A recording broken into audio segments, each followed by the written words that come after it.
sapu kepala mesti kemudian daripada basuh tangan, mesti kemudian daripada selesai basuh tangan dan sebelum pada basuh kaki. Dan basuh kaki itu tempat dianya ialah kemudian daripada sapu kepala. Itu maknanya tertib. Mengikut yang disebut, sebut dulunya muka, tangan, kepala, kaki. Jadi maknanya rukun yang ke-6, dia kalau kita kiranya bukan satu jenis perbuatan. Tertib tu bukan dia perbuatan yang kita buatnya, basuh muka, basuh tangan, sapu kepala, basuh kaki. Cumanya tertib tu ialah cara kita susun menyusun akan perbuatan yang disebut. Antara 4 perkara, basuh muka, basuh tangan, sapu kepala, basuh kaki itu, maka cara kita menyusun mesti ikut susunan yang ditentukan. Itu mana katanya tertib, itu wajib. Seperti cara tertibnya seperti demikianlah seperti barang yang tersebut daripada dimulai dengan basuh muka, kemudian 2 tangan, kemudian kepala, kemudian 2 kaki. Jadi maknanya tertib tu setengah daripada rukun wudu, maknanya tertib itu adalah perkara yang wajib. Maka sekiranya kalau tidak tertib tu maka tidak sah. Tapi tidak sah setakat mana tu kita nanti tengok misal-misal dia, masalah-masalah dianya lagi akan datang. Maka di sini musannif pengarang mendatangkan dalil yang menunjuk di atas wajib bertertib. Tertib tu adalah wajib, adalah rukun bagi wudu. Mana dalilnya? Kerana mengikut perbuatan Nabi SAW. Kerana mengikut perbuatan Nabi, maknanya dalil dianya ialah perbuatan Nabi.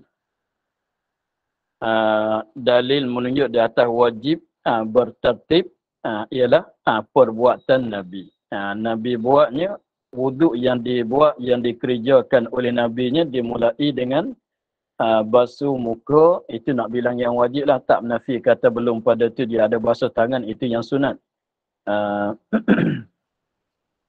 Maka Nabi mulai dengan rukunnya ialah rukun basuh muka seperti yang disebut, muka, tangan, kepala, kaki.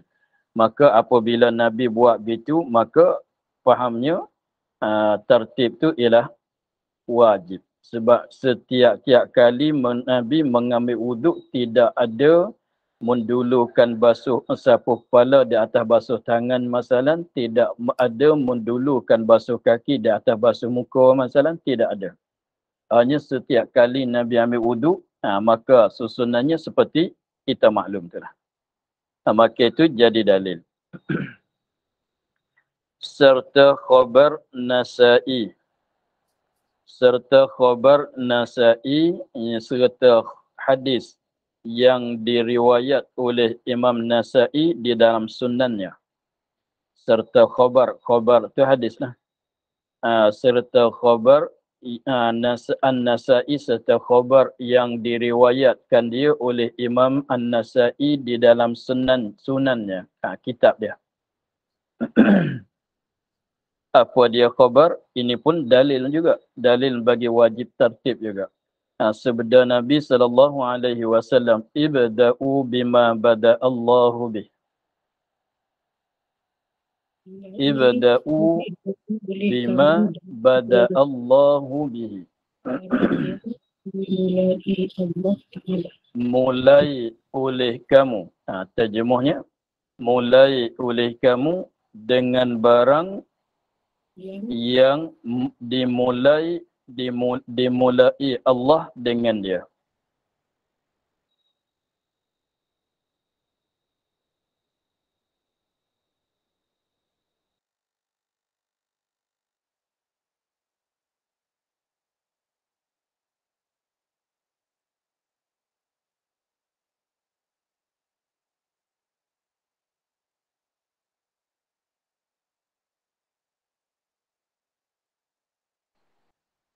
mulai oleh kamu dengan barang, dengan perkara yang dimulai Allah dengan dia. Dimulai Allah, dimulai pada sebut. Dengan dia, dengan barang. Jadi ini hadis Nabi, Nabi bersabda katanya, ibda'u bima bada Allahu bihi. Ini berlaku pada masa Hajjatul Wida. Pada masa Nabi mengerjakan haji, dikatakan Hajjatul Wida, haji yang terakhir. Maknanya selepas pada haji wida tu tak berapa lama, Nabi balik ke Madinah, Nabi pun wafat. Itu panggil Hajjatul Wida. Wida tu selamat tinggal lah. Jadi sahabat tu datang tanya kepada Nabi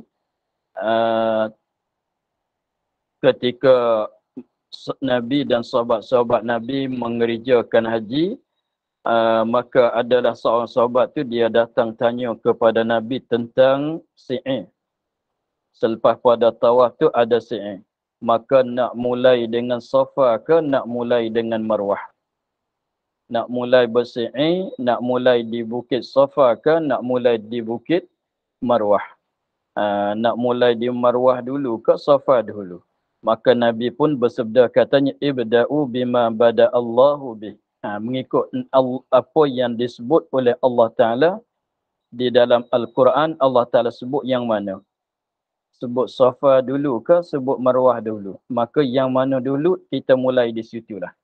Maka tentang bersi'irnya Allah Ta'ala sebut, inna Safa wal Marwata min sya'airillah. Inna Safa wal Marwata min sya'airillah.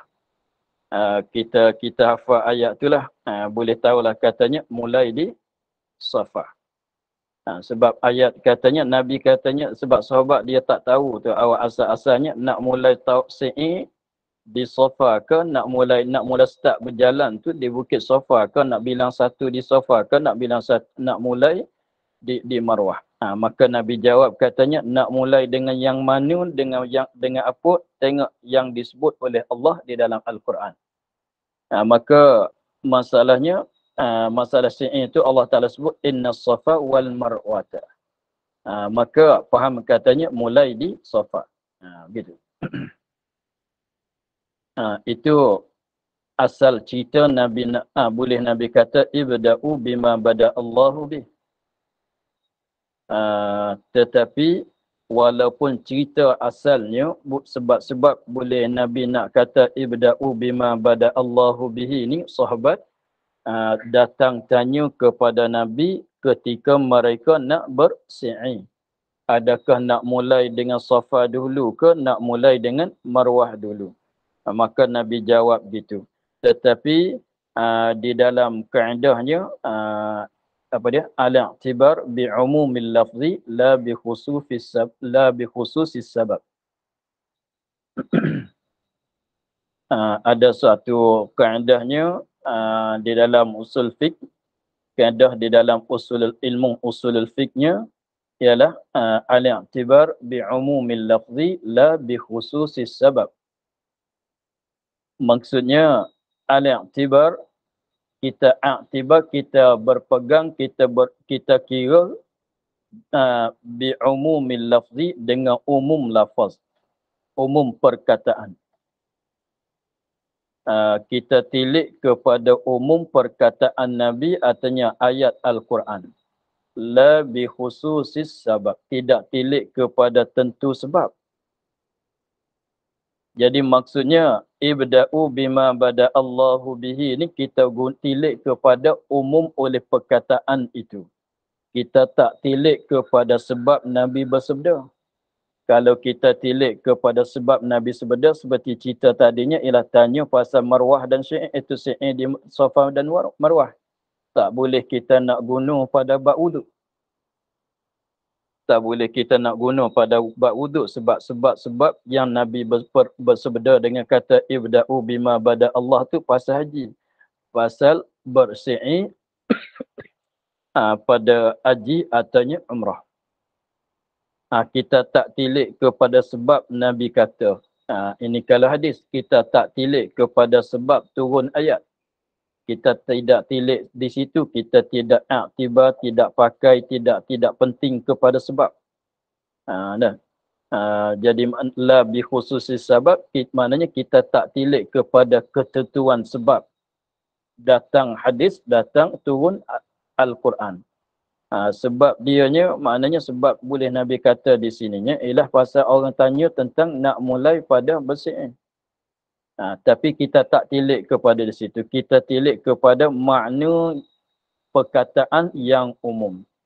Kata ibda'u bima bada Allahu bihi, maka boleh kita guna juga pada ayat yang cerita pasal wuduk. Tengok. Boleh guna ibda'u, hendak mulai oleh kamu bima bada Allah, dengan barang, dengan apa yang dimulai oleh Allah sebut di dalam Quran. Maka pasal wuduk Allah Ta'ala mulai di mana? Mulai dengan muka. Ya ayyuhalladzina amanu idza kumtum ila salati faghsilu wujuhakum. Muka kamu. Wa aydiyakum ilal marafiq. Selepas tu Allah Ta'ala sebut aydiyakum. Selepas tu wamsahu biru'usikum. Selepas tu wa arjulikum. Jadi maknanya kita gunakan, kita ambil perkataan Nabi ibda'u bima bada Allah untuk nak faham tertib di dalam ayat yang tadi.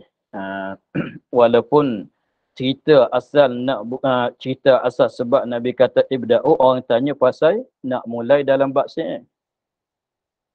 Tapi kita tak tilik kepada sebab Nabi kata, tilik pada umum perkataan dia.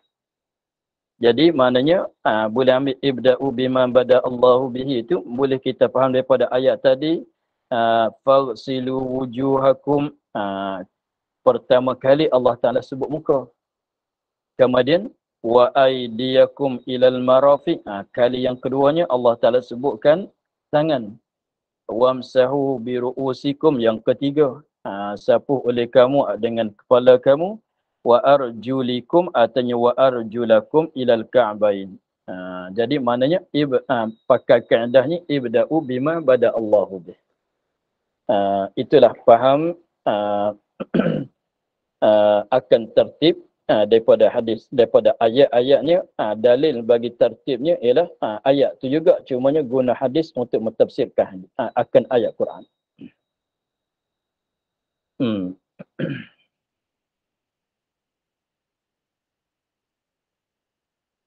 Dan tiada menggugur tertib itu dengan sebab lupa atau lainnya. Dan tiada gugur tertib. Maknanya mesti kena bertertib juga. Dengan sebab lupa. Dengan sebab lupa sekalipun tertib tak gugur. Dengan sebab ada terlupa, tertib itu tidak gugur. Mesti kena buat mengikut tertib juga. Sebab tu kalaulah seorang itu dia mengambil wuduk, dia terlupa. Dia terlupa selepas pada dia basuh muka, dia sapu kepala. Selepas pada dia sapu kepala, barulah dia tu basuh tangan, basuh kaki. Lupa nak susun jadi bagi kena dengan cara. Maka di situ apabila dia teringat tu, mesti kena buat balik. Mesti kena buat balik. Tapi tak payah ulangkan basuh muka lah.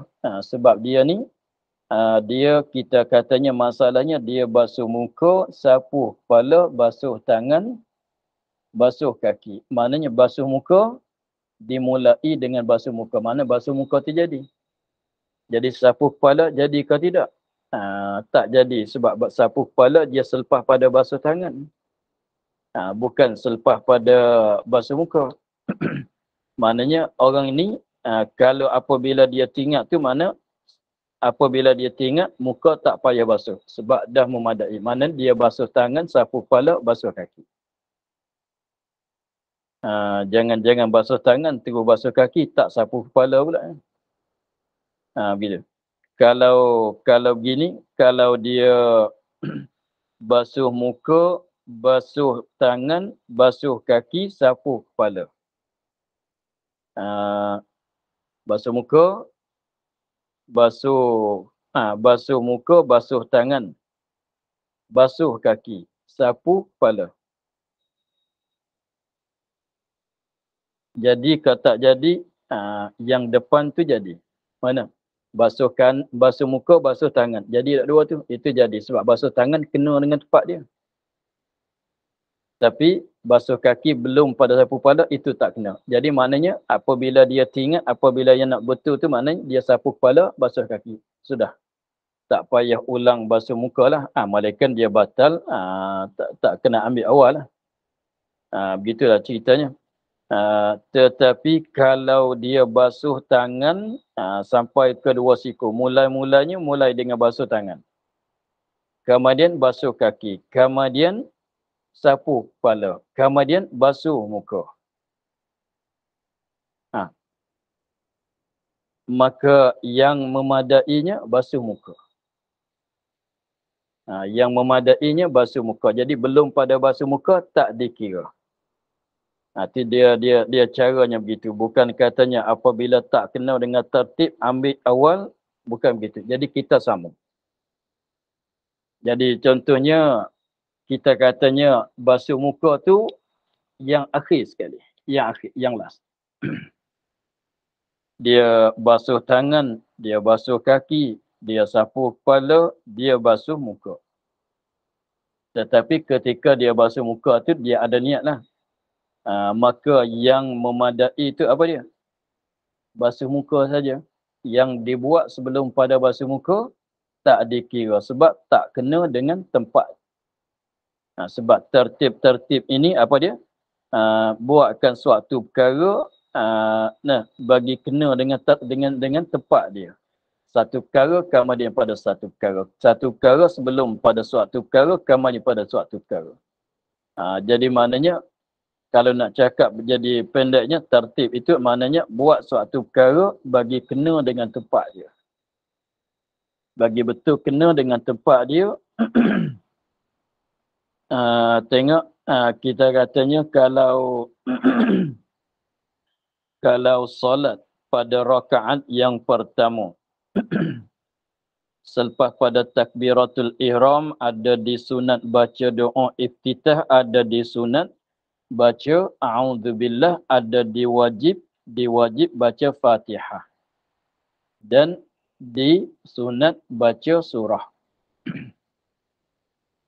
Maka itu pun ada tertib, jadi bertertib, wajib bertertib. Jadi selepas pada takbiratul ihram,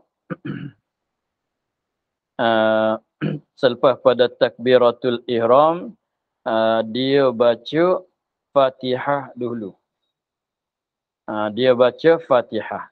Selepas pada dia baca Fatihah, maka dah tak sunat dah baca doa iftitah. Sebab doa iftitah tempat dia belum Fatihah. Kalau selepas pada takbiratul ihram dia mulai dengan Fatihah, maknanya dia dah tinggal doa iftitah. Jadi selepas pada baca Fatihah, ada kesunat lagi baca doa iftitah? Tak baca, tak disunat. Sebab doa iftitah tempat dia sebelum, bukan tempat dia kemudian. Begitu.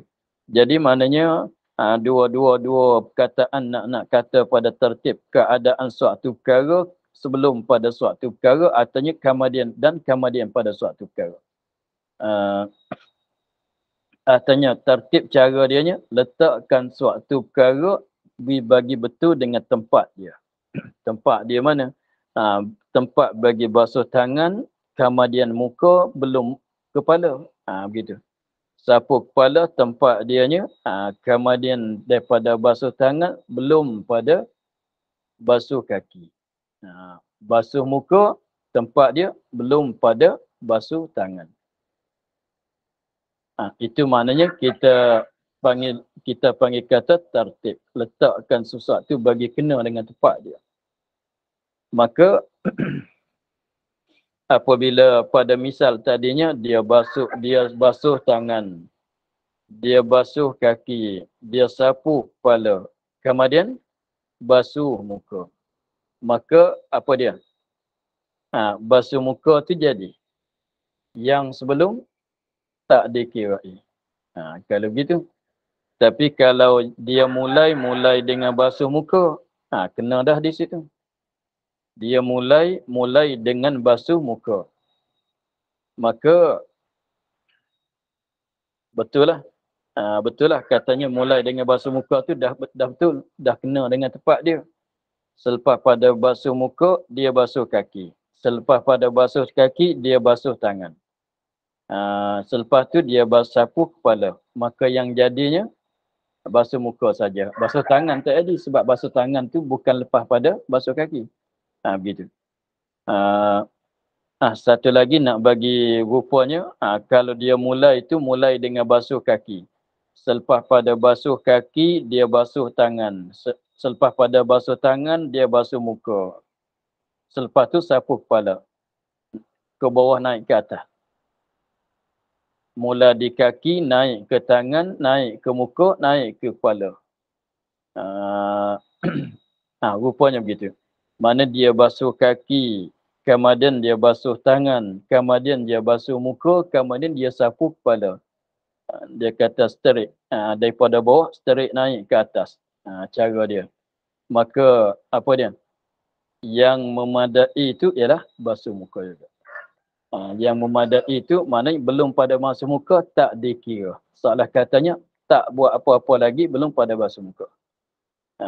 Jadi maknanya basuh muka tu walaupun ada dibuatkan pada yang lain, tapi dengan sebab dia dimula tu maknanya yang sebelum pada dia tu tak dikira.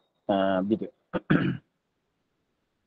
Yang dibuat belum pada basuh muka tu tak dikira, maknanya basuh muka tu dah jadi, tapi syaratnya ada niat lah. Ada niat ketika basuh muka. Maka basuh muka tu jadi, yang dibuat sebelum-sebelum, yang dibuat selepas pada basuh muka tu tak kira semua. Jadi basuh muka tu dia jadi, maka terus basuh tangan, sapu kepala, basuh kaki, barulah siap. Itu. Kemudian dia kata di sini, tiada gugur tertib itu dengan sebab lupa. Dengan sebab lupa tak gugur. Kalau orang tanya, kalau sengaja tidak sah di awal lagi. Kalau sengaja mengubahkan tertib, itu tidak sah di awal lagi. Tempat yang tak kena dengan tempat dia ni. Perbuatan yang tak kena dengan tempat dia tu tidak sah di awal lagi. Sebab dia sengaja mengubahkan tertib. Wuduk dia tidak sah, tidak memadai di awal lagi. Tapi di sini masalahnya dia terlupa. Kalau orang terlupa ni, kalau belum teringat tu maknanya dia ingat katanya wuduk dia tu sah. Belum pada dia nak sedar daripada terlupa. Belum pada dia nak sedar pada terlupa tu, dia dah agak-agak katanya wuduk dia dah kena dengan cara. Begitu. Jadi contohnya tak kira lah dia dah solat ke belum solat ke, tak kira. Tapi jangan wuduk tajdid. Kalau wuduk tajdid tu ambil wuduk kerana nak membaharukan saja, bukan kerana batal wuduk. Jadi ambil wuduk, kalau ambil wuduk tajdid tak kena dengan tertib pun tak mengapa. Sebab dia ambil wuduk tajdid, wuduk bukan kerana berhadas, bukan kerana nak membarukan wuduk saja. Ini wuduk asal lah kita cakap ni. Sekiranya kalau orang tu dia terlupa, di dalam dia terlupa nak menyusunkan bagi kena dengan tertib. Tak kira dia belum solat ke atau dia lepas solat. Maka yang dia buat dengan secara terlupa tu tidak memadai. Kalau dia dah solat pun tak jadi juga. Sebab wuduk tidak sah, maknanya dia sembahyang dengan keadaan berhadas. Maklumlah sembahyang dalam keadaan berhadas tu tidak sah. Malaikat dia terlupa sampai ke mati, itu tak tahulah. Itu tak ada masalah lah. Mana tak ada ingat lah dia. Jadi pada makna dia tak terlupa. Orang kita kalau terlupa tak teringat, dia tak tahu kata dia terlupa. Bila terlupa sampai ke mati, maknanya pada maknanya dia tak terlupa. Tapi kalau ada terlupa, ada salah, kemudian dia teringat, itu mana barulah nak ada terlupa. Jadi maknanya tak kira belum pada solat, dia teringat, artinya kemudian pada solat. Maka tertib tu tidak gugur juga. Maknanya mesti kena buat balik. Mesti kena buat balik apabila dia teringat. Katanya salah pada perbuatan tertib dia belum padanya. Maka kena ulang balik. Tapi ulang balik sakat mana? Kena ulang balik bukan awak buat lain. Kena ulang sakat yang salah dengan tertib. Sakat salah dengan tertib tu, ulang sakat tu saja. Sekiranya kalau tak batal wuduk lagi lah. Contohnya dia basuh muka, dia basuh tangan. Jadi basuh tangan kena ke tidak? Kena. Betul. Dia basuh muka, mulai dengan basuh muka, kemudian diikuti dengan basuh tangan. Selepas pada basuh tangan, dia basuh kaki. Kemudian dia sapu kepala. Itu rupa dia buat ketika dia terlupa. Kemudian lalu oleh suatu masa dia pun teringat. Kata tadi dia ambil wuduk, apa dia? Basuh kaki belum pada sapu kepala. Maka mesti ulang balik. Ulang sakat mana? Sapu kepala dan basuh kaki.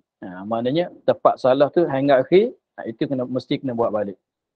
Jangan ingat kata kaki dah basuh, sapu kepala saja, pergi solat. Tak jadi lagi. Jadi mana kena ambil di tempat salah dan kemudian. Lagi pulanya dia tak mengapa sebab wuduk ia tak wajib mualat. Sebab tu daripada salah terlupa kepada teringat tu walaupun masa yang lama sekalipun syaratnya janjinya jangan batal wuduk. Mari sambung balik sebab wuduk tak mesti bermualat. Begitu. Atau tengok. Dan tiada gugur tertib itu dengan sebab lupa atau lain pada terlupa, tersalah kemasalan atau sengaja. Apakah lagi kalau sengaja memang tidak sah kesemuanya. Jadi macam mana pun kena buat dengan cara tertib dia. Melainkan pada dua surah. Asal makna surah tu mana gambar, rupa. Mana gambar, mana rupa. Tapi maksud di sini dua masalah. Surah-surah tu gambar atau rupa. Gambar itu surah juga. Yang jenis patung, jenis apa tu pun panggil surah juga.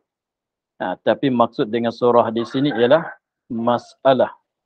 Jadi maknanya malaikan dua surah, yakni malaikan dua masalah.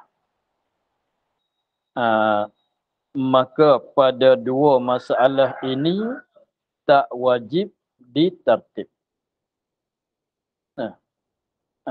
Tak ada tertib pun sah. Malaikan pada dua surah, berdua masalah, di dalam pada dua masalah ni tidak tertib. Tak ada tertib tetapi wuduk sah. Tak ada tertib tetapi wuduk itu sah. Tak ada tertib pada zahir.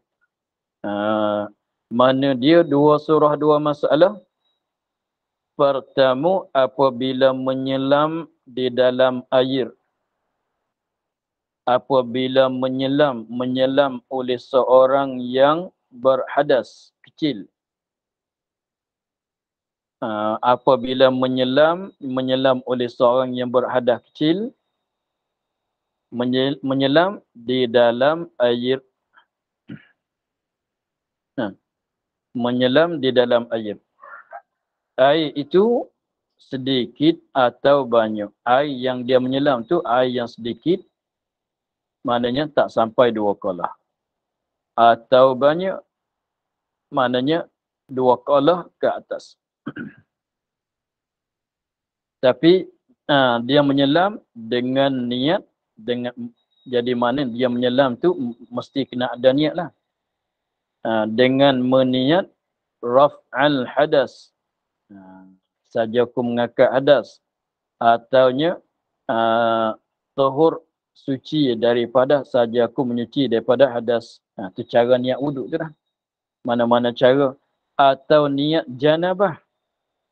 Dia orang yang berhadas kecil, tetapi dia niat saja aku saja aku mandi wajib, saja aku mengakak hadas besar, saja aku mengakak hadas janabah.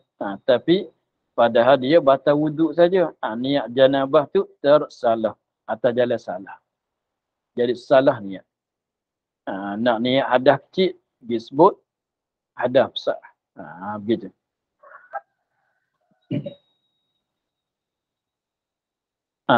Memada tadi tu jikalau dan jikalau. Ini ghayah. Sah tu jikalau tiada berhenti. Jikalau tiada berhenti.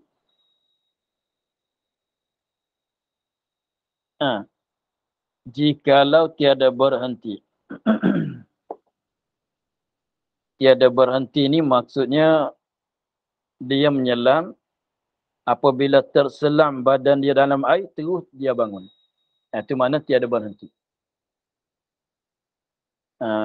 Dan jikalau tiada berhenti lama di dalam air, tiada berhenti lama di dalam air. Bukan kata berselam, boleh setengah minit, barulah dia bangun. Berselam, apabila, jadi maknanya rupa dia macam ayam makan umpan. Selam, terus bangkit. Apabila selam badan dia, terus bangkit. Jadi kata bukan selam, diam sekejap, barulah bangkit. Bukan begitu. Jadi walaupun tidak berhenti lama di dalam air sekalipun, memadalah wuduknya.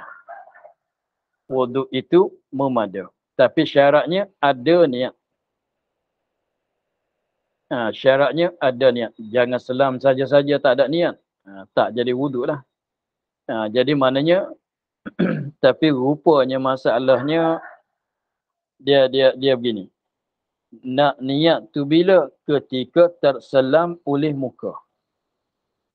Jadi kalau rupanya kalau kita turun di dalam sungai, kalau air sungai itu dalam dianya sakat pinggang saja, sakat perut. Maka kita turun berjalan masuk dalam sungai. Jadi maknanya mulai pada kaki sampai ke perut kitanya dah terselam. Dah terselam. Jadi maknanya apa dia? Tangan tak terselam lagi, muka tak terselam lagi, kepala belum lagi. Maka kalau niat mengambil wuduk di situ belum pada menyelamkan muka, maka tak memadai. Sebab niat bila tempat dia? Niat wuduk tempat dia di muka. Begitu. Jadi kalau kita dia dua rupa. Kalau kita menyelam di dalam air, ada kalanya kaki turun dulu. Kaki masuk dulu dalam air. Ada kalanya kepala turun dulu dalam air. Rupanya terjun. Dia macam budak-budak main kat sungai tu. Dia duduk atas, dia turun ke dalam air, jadi kepala dia turun dulu. Tapi itu air kena dalam jugalah. Kepala turun dulu, masuk dulu dalam air. Selam dulu daripada yang lain.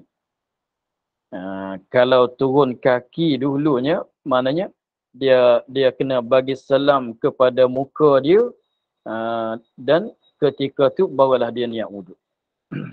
Tapi kalau kepala turun dulu, ketika sentuh dengan kepala, kalau niat ketika, tapi masa sekejap sangatlah. Ketika dia turun kepala dulu, maknanya ketika awal-awal kepala dia bersentuh dengan air, kalau niat di situ tak memadai. Sebab jadi ketika tu tak basuh muka lagi. Dia nanti apabila lepas pada kepala akan masuk pada muka pula. Kalau turun kepala dulu. Maka ketika air bersentuh dengan muka, dia niat di situ. Kemudian jatuh badan dia terselam dalam air. Kemudian terus dia bangun. Maka memadai. Artinya dia masukkan kaki dulu. Tapi kalau masukkan kaki, dia tak sama dengan wuduk, dengan mandi junub. Kalau dia mandi junub, tak kira masuk mana-mana dulu. Kalau janji bersentuh dengan air, maka dia niat. Dah memadai sebab apa? Mandi junub tu satu badan seperti anggota yang satu. Dalam anggota yang satu tak mesti kita mulai di juzuk mana-mana kan. Tengok sebuah muka kita mulai di dahi, mulai di dagu, boleh ke semua. Maka kalau mandi junub, kalau kita kepala turun dulu dalam air, semata-mata air bersentuh dengan kepala walaupun belum sampai ke muka sekalipun dah memadai kita niat kalau kita mandi junub. Atau mulai kita masukkan, selamkan kaki kita walaupun juzuk yang lain belum berselam sekalipun, memadai kita niat di situ sebab itu masalah mandi. Tapi masalah wuduknya, tempat yang kita nak niatnya bila ketika air membasuhi muka. Begitu. Jadi maknanya apabila kita menyelam di dalam air. Di sini nak panjang sikit. Jadi kalau air itu sampai 2 kolah atau lebih banyak, maka itu tak ada masalah. Tak payah soalan banyaklah. Apabila kita masuk kaki, ketika masuk kaki belum pada berselam muka, jangan niat lagi. Jangan niat lagi. Apabila muka dah mulai berselam, di situ dah boleh niat. Tapi tak mesti awal kita berselam tu niat di muka. Jadi kita selam dekat-dekat nak bangkit, baru niat pun boleh.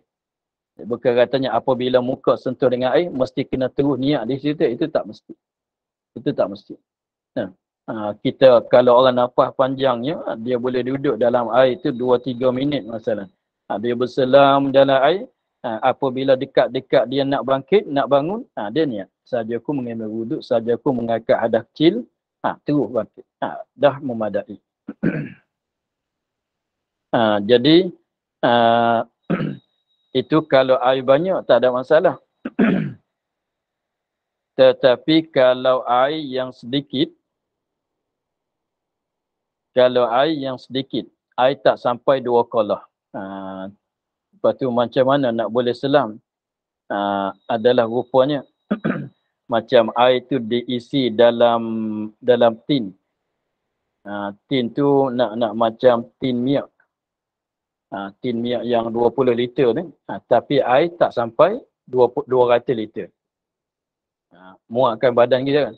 Muat kalau kita nak selam tu muat. Maka apabila itu pun kalau air 200 liter tu, dia sama dengan tin minyak 200 liter tu. Kalau air penuh, kalau kita masuk, ia akan melipah keluar. Mana air dalam tu tak sampai 2 kolah juga. Kalau kita masuk. Maka apabila kita masuk, kalau masuk kaki dahulu, maka selama mana kita tak niat, maka tak jadi ambil wuduk lagi. Maka tak jadi air mustakmal lagi. Maka apabila kita masuk dalam kaki, syaratnya badan kita jangan ada najis.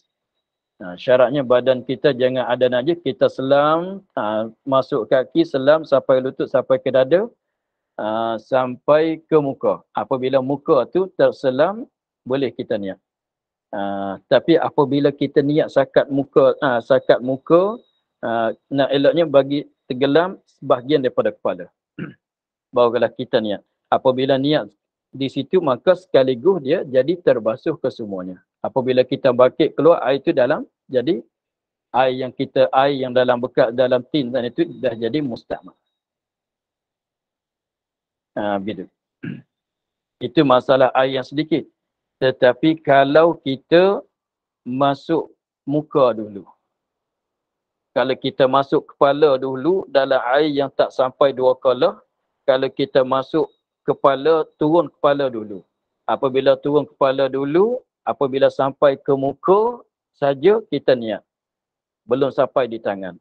Kemudian apabila bergerak muka kita dalam air itu, maka air dimustakmal. Begitu. Kalau turun muka dulu tu, nak kena bagi selam ke semua badan dulu. Barulah niat.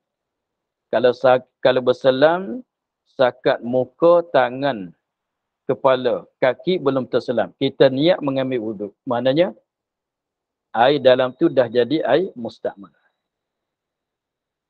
Jadi mana kaki tak boleh nak guna air tu untuk basuh. Sebab, tapi kalau air sampai 2 kolah tak jadi mustakmal. Begitulah.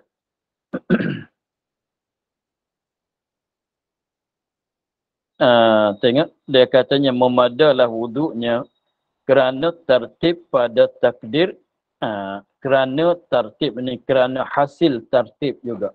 Rupa kita selam seluruh badan kita dalam air, walaupun sekejap saja kita tak diam lama dalam air sekalipun memada, maka di situ adakah tidak ada, maka dia katanya tertib pada takdir, pada fardu, pada takdir tu di dalam sangat di dalam di dalam saat masa-masa.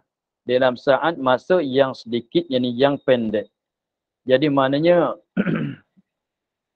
jadi apabila kita berselam di dalam air, seluruh badan kita diselamkan di dalam air, kita terus niat saja aku mengangkat hadas, saja aku mengambil wuduk, maka di situ dia jadi tertib pada takdir, pada kiraan saja. Pada zahir tak jadi kan, sebab jadi sekaligus, jadi serentak.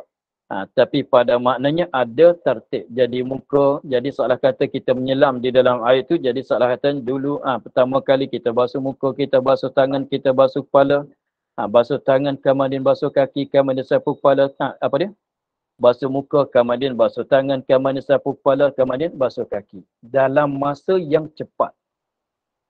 Nampak begitu? Dalam dalam masa yang sedikit, mana yang cepat lah. Jadi ada tertib. Seolah katanya sekali lagi. Muka, tangan, kepala, kaki. Sekaligus. Dalam masa yang cepat. Jadi maknanya pada zahir, pada pandangan zahir tak nampaklah tertib kan. Sebab jadi serta. Tetapi pada takdirnya, pada takdir hakikat wakil dianya ada berlaku tertib. Tetapi ada berlaku tertib dalam masa yang sedikit, yang pendek, pada guna masa yang cepat. Macam kita buka lampu. Ya, cahaya tu, dia daripada lampu, awal-awal cerah tu, cahaya tu awal-awal sekalinya ada dekat lampu, kemudian dia turun sampai ke dinding, sampai ke lantai. Tapi dengan sebab cahaya tu laluan dia dengan terlalu laju, kita nampak buka lampu terus cerah. Tapi kalau kita kiranya apa dia? Kalau kiranya apa dia? Dia mula cerah di mana? Mula cerah kat lampu, kemudian cerah itu berjalan sampai ke dinding, sampai ke lantai, sampai ke seluruh bilik. Kan? Jadi maknanya cahaya itu bukan sekaligus dia ada kan. Dia daripada lampu, kemudian turun, terbuka semakin luas. Tapi dengan masa yang masa dengan sebab dia laju sangat, perjalanan cahaya itu laju sangat, maka kita nampak macam tidak ada berjalanan. Tapi pada wakilnya cahaya ada berjalan. Begitu.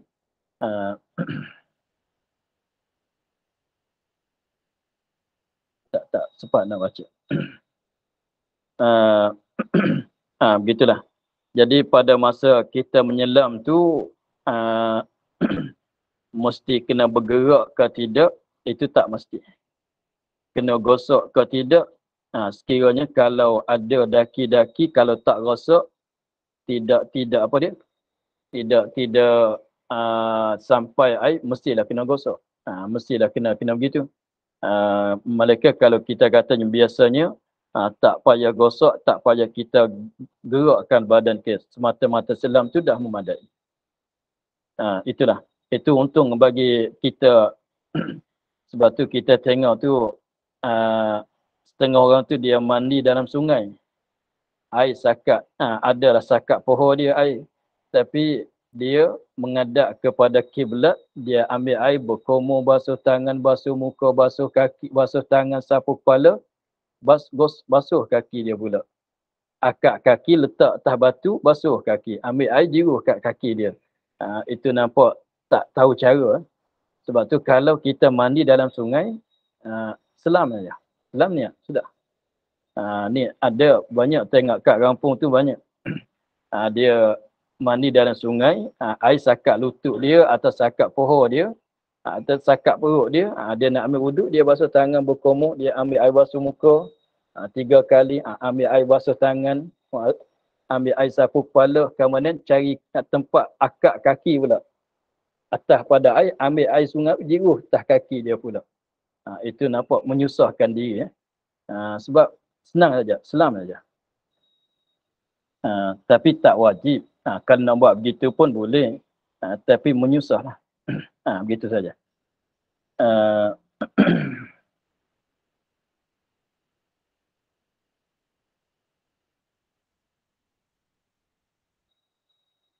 Kemudian katanya kedua apabila mandi orang junub. Wallahu a'lam, alhamdulillah rabbil alamin.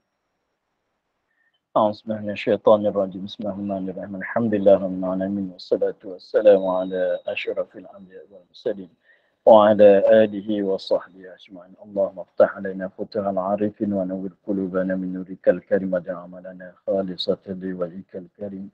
اللهم إنا نستودعك كما قرأناه وما حفظناه وما سمعناه فربنا علينا وافتح يدنا سبحان ربك رب العزة عما يصفون والسلام على المرسلين والحمد لله. Terima kasih Bapak. Assalamualaikum.